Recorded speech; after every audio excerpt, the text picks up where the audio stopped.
Well, thanks everyone for having me. As Di mentioned, I'm very fresh to the Department of Premier and Cabinet in Tasmania. My background is in public health, but in the Department of Premier and Cabinet, I've been appointed as the lead to develop our wellbeing framework. So today I will be sharing a very short history of Tasmania's wellbeing framework. But before I do this, could I get a raise of hands about who has been to Tasmania? Wow, that's amazing. Very impressive. So lots of people in the room. So for those of you who have been to Tasmania, you would have enjoyed our stunning natural landscapes, such as our pristine beaches and rugged mountains and lush forests, our vibrant arts and culture scene, our gourmet food and cool climate wines, and our distinctive wildlife, such as our Tasmanian devils, wombats and Neil the seal. Neil loves to cause a stir with locals and visitors, regularly makes it to the national news. But if you do see Neil, please do stay at least 20 metres away for everyone's safety.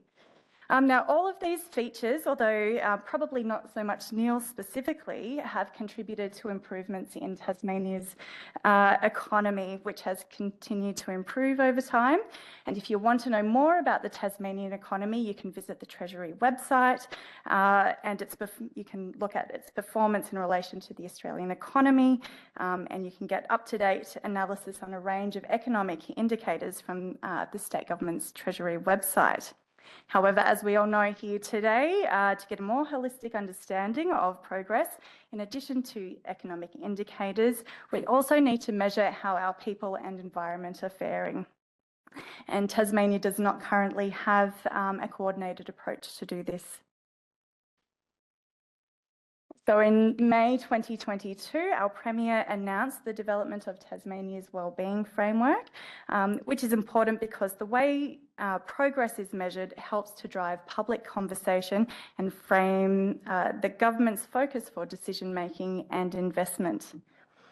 And we all know that, at least at a national level, that economic progress does not equal happiness. So while many Australians enjoy good wellbeing by global standards, there are large variations within and between jurisdictions, and because of context-specific features of where people live. So Tasmania has an estimated population of 575,000 people, and unfortunately fare worse than Australian mainland residents across several wellbeing characteristics, such as health and education outcomes. And there are many complex and interrelated factors that contribute to these outcomes. So our demographics, for example, we have an older and rapidly ageing population. Our remoteness, and this slide shows remoteness areas in Tasmania, and in contrast to mainland Australia, where 72% of people live in major cities, no area of Tasmania is classified as a major city. So about 2/3 of our population live in regional urban areas, and the remainder live in rural and remote and very remote areas. So, and what this level of remoteness means is that Tasmanians have fewer comparable health facilities and services, and as occurs elsewhere, poor health and wellbeing outcomes increase with increasing relative remoteness. So another key challenge for Tasmania is our socioeconomic circumstances, and according to the Index of Relative Social Disadvantage compared to with other Australian jurisdictions, Tasmania has the lowest proportion of people living in areas ranked the least disadvantaged in Australia, that's 8%, and the highest proportion of people living in the most disadvantaged areas, and that's 33%. So while these characteristics paint a bleak picture, I think we have significant opportunities for change in Tasmania. So we have a relatively small and socially connected population, and I think this is a key leverage point for social change. I think the wellbeing framework will help create an integrative vision that will help overcome siloed thinking and foster policy coherence by providing a common language and a measuring system for the things that are important to Tasmanians. As part of our local government review recently, wellbeing has been identified as core business for the local government sector for the first time.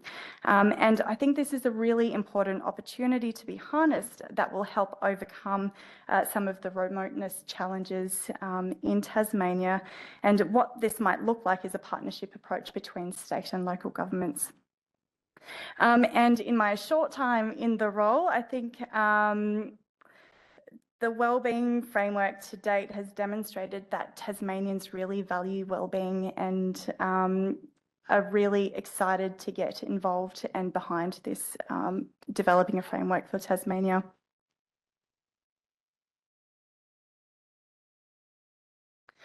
Okay, so we just briefly, because I'm probably talking to an audience who is across this, but a wellbeing framework is a structured approach to promoting and measuring overall quality of life and wellbeing within a defined population, and it considers a holistic view of a person's life and includes various factors that contribute to an individual's wellbeing.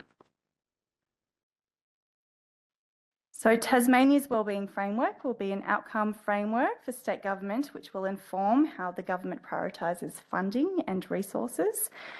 It will provide a common language and coordinated way for government and communities to measure, assess and prioritise policies and interventions with the aim of enhancing quality of life of Tasmanians and reducing inequities. So it will be a coordinating framework.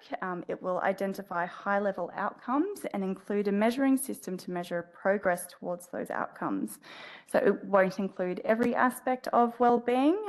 Instead, it will provide a high-level view of how Tasmanians are faring and will draw upon but won't replace more detailed level indicators within existing strategies and plans where appropriate. And the diagram here aims to illustrate that by identifying existing state government strategies that have indicators that will contribute to the wellbeing framework.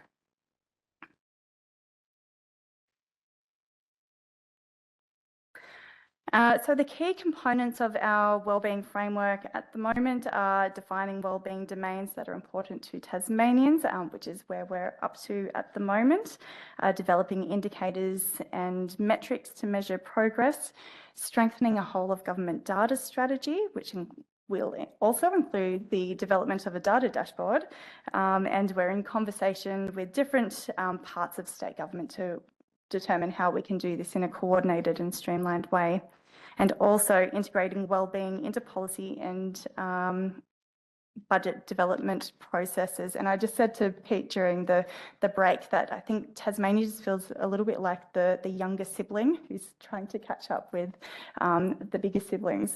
But we're very inspired by what's happening in other jurisdictions and look forward to learning more from other areas.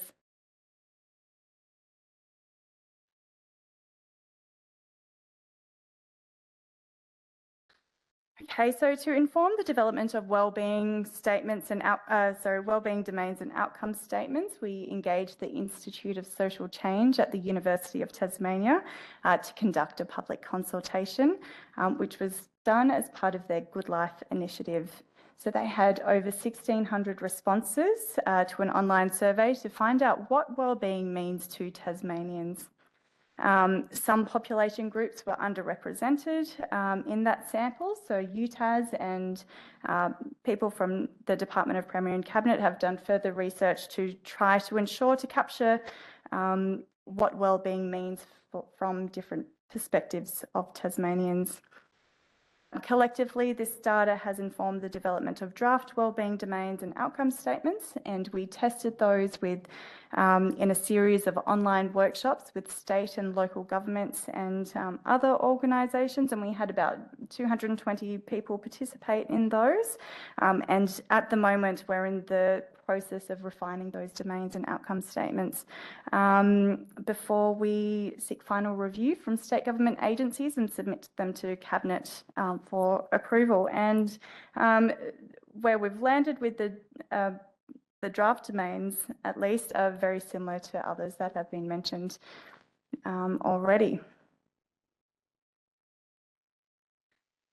So once we finalise the domains and outcome statements, the Department of Premier and Cabinet will coordinate a whole of government working group to determine the indicators and metrics for the framework, then aim to improve access to that data through the development of a data dashboard, and we'll be developing resources and processes to embed wellbeing into policy and decision making, and we're not too sure what that looks like at the moment, but I'm really excited to be here and to be learning from others about their lessons and what we can take forward in Tasmania. And of course, this process will be underpinned by governance, communication and research evaluation processes, and we're just setting those up at the moment. So thanks very much.